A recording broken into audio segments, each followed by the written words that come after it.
One of the very first games I had the pleasure to beat this year was Unpacking. While playing through the game, I found myself unpacking not only furniture, but also many truths about myself and thoughts I didn't even know I had. Even now, 2 months after beating the game, I still find myself thinking about it and occasionally listening to the end credits song, which, by the way, is amazing and felt like an incredible way to finish the experience. Through Unpacking, I saw firsthand just how powerful environmental storytelling can be. I have already had examples of this, of course, but it didn't really sink in until I played an entire game with an incredibly extensive story of a whole life told only via the environment. I also found out that I am terrible at organizing things, at least according to my girlfriend. Did you know, apparently, that socks and underwear are not meant to be stored in the same drawer? Well, neither did I. I've also realized that I am utterly hopeless when it comes to household objects. There were quite a few that I had no familiarity with and struggled to find a location for. Like, seriously, guys, I spent forever trying to find out just what the heck this specific thing is. I thought I was a genius and I had it all figured out by the time I beat the game. It's a magazine rack. Except, not really. It's a bamboo dish drying rack. I think. Still not entirely sure. Just don't ask me why either of these things would ever go on top of the fridge, because I have no idea. But hey, despite learning all of these truths in my wonderful time spent with Unpacking, there is one subject that I would really like to highlight. The one that has kept me up all night and changed my entire perception of the environment around me. It deeply relates to the topic mentioned previously about environmental storytelling, but it is also just so much more than that. The topic that stole my heart is one: the way our everyday objects can tell a story.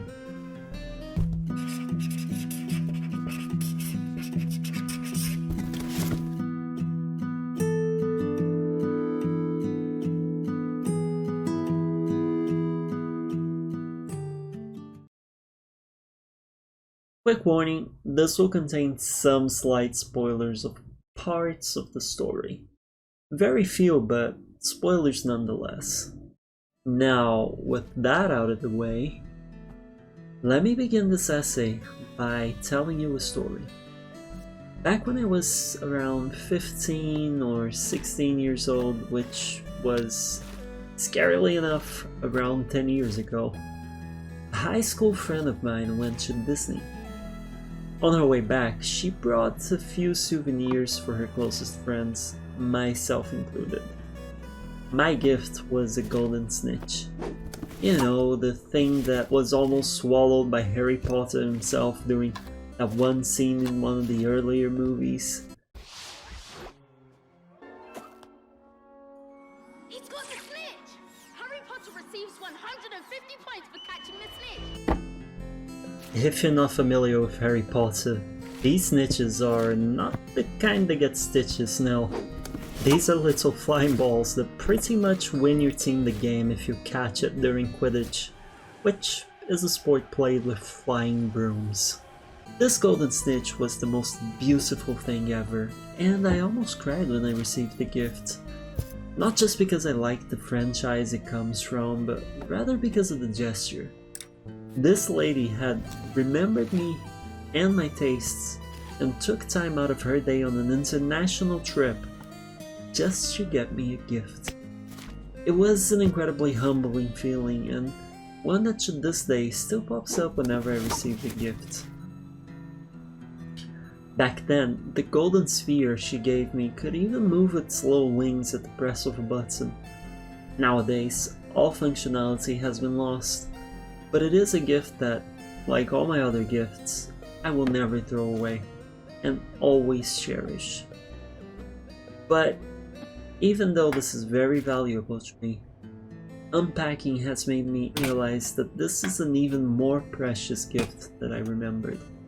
When playing through the game, the strength of its narrative, told entirely by the objects placed, hit me like a truck.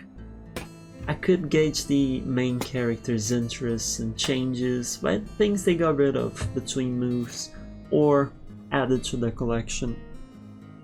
For example, almost every move, if not every single one, you gain a souvenir from a different location. A bus from London, Eiffel Tower. Well, to me, these indicate that the person traveled there and brought back these souvenirs as a way to remember the trip. Throughout the game, we also see the main character get into a questionable relationship, indicated by factors such as her diploma being stuck under the bed upon moving to her boyfriend's house. We see her gain some sort of injury or disability, as indicated by her pain medication and a cane. So, to sum it up, we get glimpses into her life, and from her very own objects, we can piece together many aspects about who she is. However, are all of these assumptions 100% accurate? Probably not. Are there other details that we cannot infer from her objects? Absolutely. I'm not going to go into the merits of whether or not said details exist in this specific case, as we're talking about a game and no details outside of what can be inferred may have been written or even thought. But in real life, this is precisely how it works. We can infer a lot about a person from the things they own, the company they keep, but we can't always be certain without external confirmation, and we certainly won't have the full story. And that is the rabbit hole that Unpacking sent my mind into for the past 2 months. See, with this game, my mind was open to the fact that our objects do in fact tell a story. But here's the thing, the story will likely be different to each observer, and it will be vastly different to you, the person who owns the object. Let me now take you back to my gorgeous little golden sphere of joy, the snitch. For an observer that enters my room, they can already infer something from the item, which is proudly displayed on the shelf above my computer. That I like Harry Potter. Can they be 100% sure that's the case? Absolutely not, as I might just enjoy torturing myself by having something I dislike in front of me at all times. Or, more realistically, I may just appreciate the gift enough to display it, despite not liking the series. In this case though, this random observer's assumption would be correct, and it is the most likely scenario. But for me, the owner, the fact that I like Harry Potter is the last thing that pops in my mind, because for me, what comes to mind aren't assumptions or educated guesses. For me, the snitch serves as a kind of a ticket to a temporary trip down the memory lane, back to 10 years ago. When I look at this miniature ball, I can vividly remember the day my friend came back from her trip. She brought to class a bunch of the flavored beans, you know, the ones also from Harry Potter, and there's a sweet 2 of them, vomit flavored and dust flavored. I see the faces of a bunch of students gathered around her, all kind of afraid of trying something that sounds so revolting. Well, all but me. I stepped up and ate the beans one at a time. I can safely say that the vomit one tasted like, well, vomit. But the dirt one is the one that almost made me throw up. When I managed to hold it in, my friends all laughed along with me. It was a good day. When I look at the golden snitch, I also remember my friend.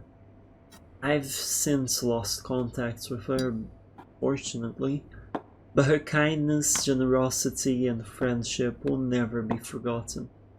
Nearly every single day, we would both run back home after school and play Call of Duty together, getting demolished in multiplayer lobbies, and occasionally harassed by people who had never heard the voice of a girl before.